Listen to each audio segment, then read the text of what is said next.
Hello guys, सम्पूर्ण नमस्कार छ मेरो होइन। म चाहिँ यो लेजेन्ड सोरुम अगाडि छु। आज दिनभरि, हिजो दिनभरि र अस्तिको दिनभरि गरेर एउटा निचोड अब लास्ट यो गर्दाखेरि हुन्छ कि भन्ने आश छ है। गाडी एक्सिलेटर छोडेको गर्छ। यहाँ मिस्त्री भाइले गरेकै छ। अनि ढिक्क यो अघि 50,000 को चेक गरियो, अब यो 1 लाख को चेक गरिँदैछ। अनि सानो 10-20 हजार रुपियाँ त त्यस्तै हो होइन।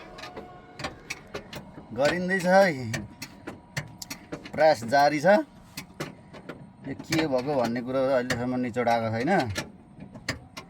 खालि सेन्सर आउट, सेन्सर देखाउँछ कि चेक लाइट देखाउँछ।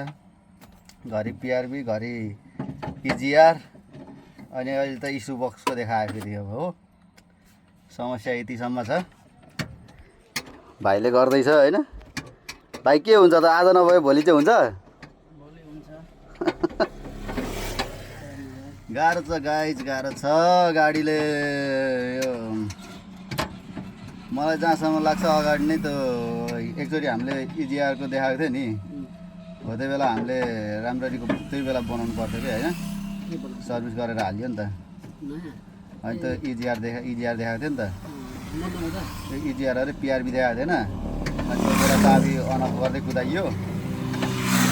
त्यसले अहिले सबैलाई हाल्नु के होइन।